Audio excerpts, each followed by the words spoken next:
Hello mga kasari! Eto na yung part 2 ng total renovation ng aking small sari-sari store. Ayan, tapos na yan. Nilalagyan na lang ng mister ko ng kuryente. Hindi kasi namin yan napaabang kaya ginagawa na lang yan ng paraan. Nagbarena na lang siya dyan sa papasukan ng mga wire para sa gagawing pailaw at gagawing outlet para sa saksakan ng ating mga ref at mga pwedeng mag-charge. Ayan, lagyan na natin ng chalk laban sa mga insekto. Yung mga dadaanan ng langgam, mga ipis. Bago natin ilalagay ang ating mga paninda, isisipin muna natin sila sa pamamagitan ng mga paglalagay ng mga pantaboy ng mga ating kalaban sa ating mga paninda. Yan, guhit dito, guhit doon. Yan. Lahat ng paaya ng organizer na yan lalagay yan. Kasi dyan natin lalagay yung mga madaling lang gamay, yung mga pansit canton, mga chichirya, yan. Ito yung mga sulok-sulok na maaring daanan ng mga langgam. Ito na nga pala yung mga pinamili namin. May mga free yan, na coffee to blanca yung merchants na yan.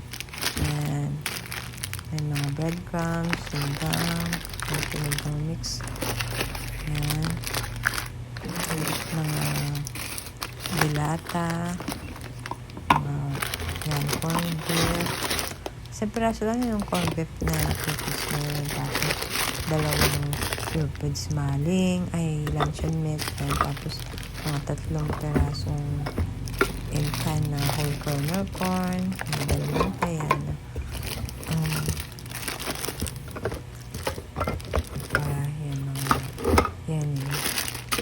Medyo budgeted tayo dyan.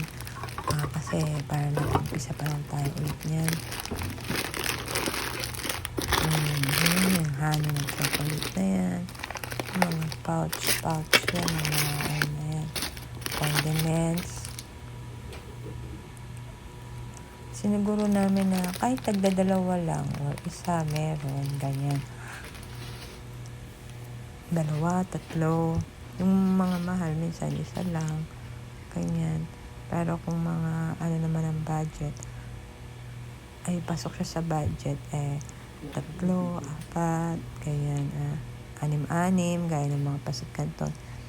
Eto, tagdadalawang klase, ganyan. Ito, mga noodles din. Cup noodles na tagdadalawang klase din.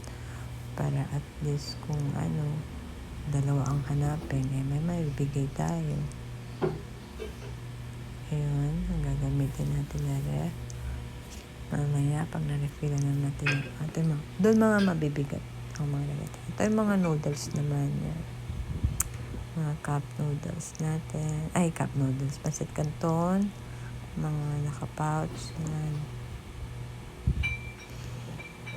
May kurtina pa dito nilagyan namin para hindi nila kami nakikita nag-aayos. Tapos, pag okay na, maayos na, tsaka na lang namin tatanggalin yung mga curtains, mga drinks, mga mismo, mga sito na solo, yan, mga toyo, suka, kahit tagdadalawa lang yan, patis, mga napkin, tissue, mga pulbo, maliliit.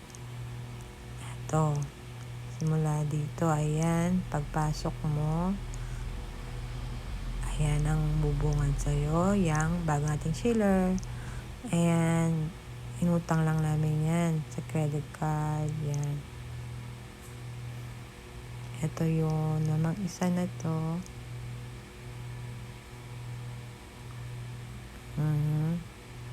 Yan.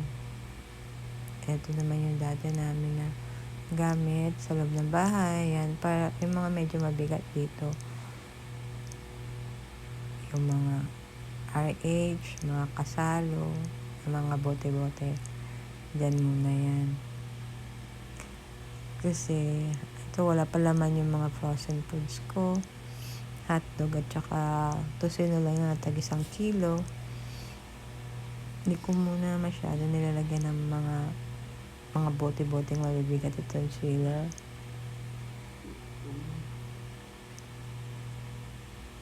Ito yung mga medyo magaan lang, yung mga 1.5, ganyan. Mga diaper.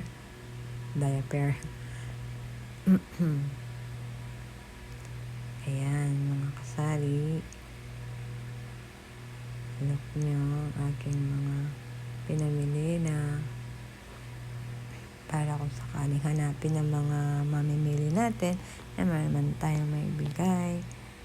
Tapos pag alam natin fast moving yon, best seller din sa ating tindahan, dadagdagan na natin, di ba? Pero sa ngayon kasi first day pa lang namin, eto open na kami. In-open na namin kaya na binibidyo ko na ulit. Pala ako nakapwesto. Ayan, ito. Meron dyan. Ayan. So, dito Ito ko ako na lang nakapwesto. para hindi ako Ayan. masyado malapit. Sa mukha ng ano. Ayan, dito yung maliit Ito rin dito. na bintana. Ayan, kung dito mahangin yan. Tapos nilagyan namin ng spa. Dito may supa. May supa kami dito. Ayan.